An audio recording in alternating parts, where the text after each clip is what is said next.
పేరేందమ్మా? జమ్మి అగస్త్యనమ్మ. జమ్మి అగస్త్యం. ఓకే. ఎంతమంది పిల్లలు? 8 మంది అబ్బాయిలు. 8 మంది అబ్బాయిలు, 4 అమ్మాయిలు. 12 మంది మొత్తం. ఏం చదువుకున్నావు? 3వ తరగతి. ఎన్ని సంవత్సరాలు ఇప్పుడు? 80 సంవత్సరాలు. ఇప్పుడు బైబుల్ ఏమేమి చదవగలవు నువ్వు? మత్తయి సువార్త మొత్తం. ఏది అపోస్తుల కార్యంలో ఒకటి చదువు చూద్దాం. బైబుల్ లేకుండా, బైబుల్ చూడకుండా. ఓకే ఓకే చదువు. అపోస్తులు ఏర్పరిచిన అపోస్తులకు పరిశుద్ధాత్మ ద్వారా ఆజ్ఞాపించిన తర్వాత ఆయన పరమునకు చేర్చుకొనబడిన దినం వరకు ఆయన చేయుటకును బోధించుటకును ఆరంభించిన వాటిని అన్నిటిని గూర్చి నా మొదటి గ్రంథమును రచించింది. ఆయన శ్రమపడిన తరువాత 40 దినముల వరకు వారికి అగపడుచు దేవుని రాజ్య విషయమును గూర్చి బోధించు అనేక ప్రమాణములను చూపి వారికి తను తాను సజీవునిగా కనపరుచుకుని ఆయన వారిని కలుసుకొని ఎలాగో ఆజ్ఞాపించాడు.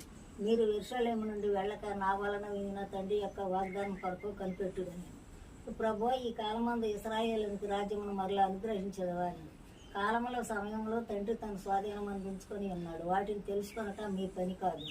యోహాను నీళ్లతో బాప్తిసం ఇచ్చెను. దాని కొద్ది దినములలోగా మీరు పరిశుద్ధాత్మను వరమును పొందుదురని వారితో చెప్పాను. మీరు యోదాయ సమరయలో దేశంలో ఎందంతటను బూదిగాంతముల వరకు నాకు సాక్షులై ఉందిరని వారితో చెప్పి వారు చూస్తుండగా ఆయన ఆహ్వానమయ్యాను. అప్పుడు వారి కన్నులకు కనబడకుండా ఒక మేఘము ఆయనను కొనిపోయాను. వారు నిలిచి ఆకాశం వైపు తేరి చూసి చుండిరి. ఇదిగో తెల్లని వస్త్రములను ధరించుకొని నల్లారా మీరెందుకు నిలిచి ఆకాశం వైపు తేరి చూస్తున్నారు? మీ యొద్ద నుండి పరమునకు చేర్చుకొనబడిన యేసు ఏ రీతిగా వెళ్ళటం మీరు చూసితురు, ఆ రీతిగా ఆయన తిరిగి వచ్చునని వారితో చెప్పాను. వారు ఒలీవల వనమనబడిన కొండ నుండి యెరూషలేమునకు తిరిగి వెళ్ళిరి. ఆ కొండ యెరూషలేమునకు నడవదగినంత విశ్రాంతి దినమున్నది.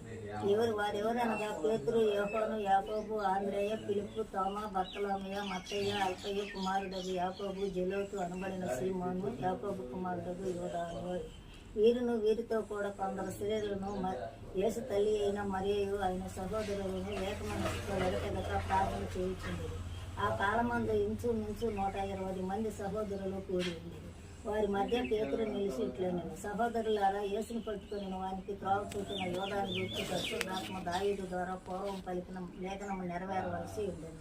అతడు మనలో ఒకడుగా ఎంచబడిన వాడే ఈ పరిచర్యలో పాల్పడింది.